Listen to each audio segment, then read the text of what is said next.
Hello and welcome to my review of the Star Gem 1. We do this review as total beginners to the boating world. We've just spent a week on Star Gem 1 and this is the review what we feel after we've spent a week on Star Gem 1. Here's another one of before we actually did the week, when we just arrived on the boat, our initial impressions, if you want to check my channel.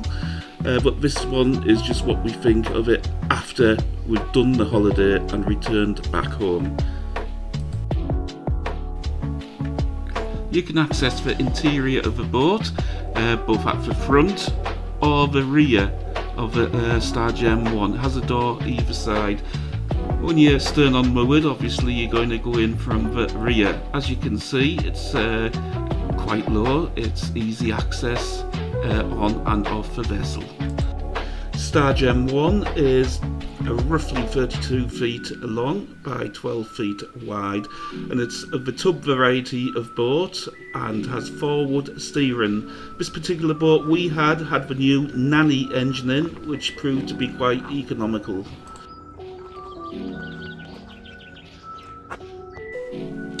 The bed is a small double.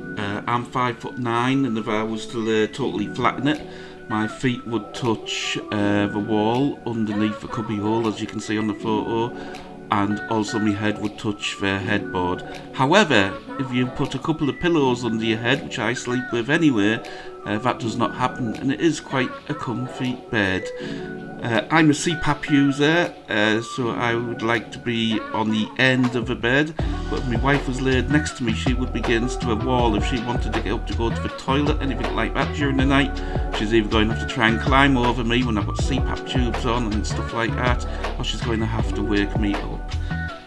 So the beds aren't ideal, but as long as you're not too tall, they are comfortable. Next to the bedroom, you've got the bathroom. In that bathroom, you've got a shower, which was pretty good to be honest, a sink, and you've got a toilet.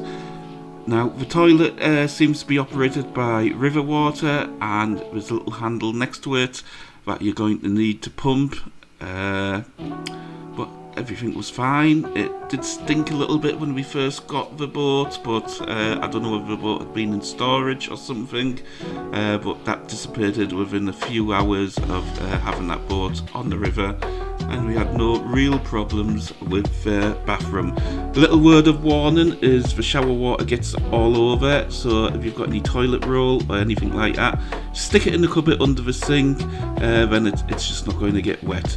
But yeah, it's obviously got the shower, got the sink, and it's got the toilet. It's all you need really, isn't it? We now move on to the kitchen. It's got an oven, it's got a hob, it's got a small fridge, it's got a microwave, it's got a sink, plenty of storage spaces to put food in and stuff like that. Word of warning, the fridge has a very, very small freezer compartment. Don't bring lots of frozen stuff because you'll end up having to chuck it out. But yeah, it was suitable for our needs and did our holidays. You get the kettle. In the cupboards you've got pots, pans, tin openers, cutlery, cups, saucers, so you don't need any of them really. Do bring some bin bags and some washing up liquid and stuff like that with you. You do get like a little starter pack of like one bin bag and a tiny bit of washing up liquid and that. But bring some cleaning gear with you, it'll make your life a lot easier. After the kitchen, you go to the salon or living room, whatever you want to call it. In there, you've got two comfy armchairs. There's only two because it's only a two-berth boat. They're very comfy and it's quite nice sitting there, especially when you slide the roof of the boat back and you can sit there in the sun in comfort. The boat also featured Wi-Fi as well. It had its own Wi-Fi, so if you can't connect on your phone, do try connect through the boat's Wi-Fi. I'm with O2. I didn't need to connect to the boat's Wi-Fi. I had a strong enough signal. I believe the boat's Wi-Fi is EE for those who are interested. The boat also features a small TV and a CD player with a radio as well. We didn't get a chance to try these because we just don't go on holiday to watch TV basically. But if you are wanting to watch TV, it does come with TV. There's a TV aerial there you'd probably have to put on the roof or something to get the signal. As I say, we did not try that at all during the holiday. At the helm, which is where you drive a boat, you've got a steering wheel. You've got a throttle which incorporates forward and back, because obviously boats have no brakes, so if you're going forward you wanted to stop, you're going to have to put a boat into reverse and vice versa. You've got a couple of switches, one for the bilge pump which should always be left on, and you've got one for the water pump, outlets for water pump round the boat for fresh water, for your toilet and for your, not for your toilet because that's river water, for your taps and for your showers and stuff like that.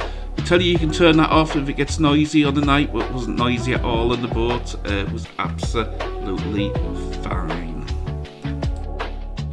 So that's about it for Star Gem 1. If you've got any comments, anything you want to know, do leave a message in the comments box and I will get to them as soon as possible. Anybody watching the video, please like and subscribe, it would mean a lot to me. Now on about the holiday, what we thought of the Richardsons holiday. So what do you think of the Richardsons holiday? Right, the staff for checking in, absolutely fine. We didn't have to wait too long and our instructor came. We were quite nervous, we've never sailed a boat before. Our mind was put at ease straight away because of the professionalism of the guy teaching us. Showed us how to put the life jackets on. I'm quite a big fella, so I was struggling with whether the life jacket to fit me. They seemed to be standard size and absolutely fine in getting the life jacket to fit me. He talked us through the boat, how to start the boat, the do's and don'ts. Took us for a river cruise, just up the river and back, turn round, just see how we were handling the boat and how we were picking stuff up. I was struggling with knots. I don't know why, I'd been practicing weeks before the boat, but the wife was better at knots, so I ended up doing the majority of driving. The boat itself, I've never sailed a boat before, so I couldn't say whether it drives fine or it doesn't. You tended to turn the wheel a bit, and a few seconds later the boat went that way, when you'd have to turn the other way a bit. Trick is not to do too much of a turn, otherwise you're going to be just zigzagging across the river. The boat didn't have any steering in reverse, which made it tricky in stern on moorings, but I soon mastered that after a couple of funny attempts, but it was all the fun of the holiday. Never been to the Norfolk Broads before, absolutely loved it, can't wait to go again. The Richardson staff, absolutely fine, as I said, when we checked in. We went back to Stalham the night before we needed to, and we slept on the boat. We'd been on the Broads for a week. It's just so we didn't have to rush back in the morning for the 9 o'clock handover. So we took the boat back on the evening, cleaned it out, slept on the boat. We ordered a Chinese, I think it's called Noodle King, if you want to Google them. They'll deliver straight to your boat into Richardson's yard, no problem whatsoever, but we'll only take cash when they do that. When we took the boat back, we told them about a few niggles we had, like the cupboard door had fell off and stuff like that. We're mortified. We said, why hadn't we told them? Well, they came out and fixed it, but it was just no big deal to us that the cupboard door had fell off. So what? It's just a cupboard door. We just thought, when we take the boat back, they'll fix it. We immediately came on the boat, even though we weren't going anywhere that night, and we'd get the boat back the next day, and they fixed that door.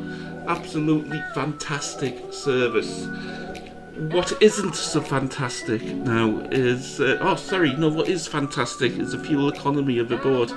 I hammered that little boat all over the Norfolk Broads, to tell you the truth. I was expecting a very large fuel bill when I went back. I know £100 was actually factored into the price we paid for the boat.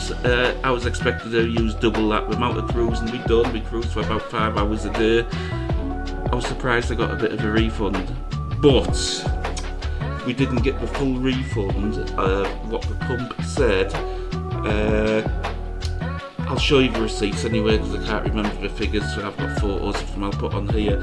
But it was only about £8 or something like that, but when I went to the counter and said, look, I know this is wrong, you're shortchanging me, they wouldn't change your mind. They said, no, it's correct, but when you do the calculations for the amount of diesel we'd used at 160 a litre, the calculation's wrong. They probably ripped us off by a few quid, unless there's some other logical explanation for it. I wasn't going to argue too long. I've obviously pointed it out, and she was saying, the lady was saying at the desk is, no, it's right, and it's clearly wrong. It was only a few quid, so I wasn't going to argue too much about it, but it did mar a very, very nice holiday, and probably, I don't know, would I use them again? Yes, but I think if the same happened again with the fuel, I would be arguing more strongly with them.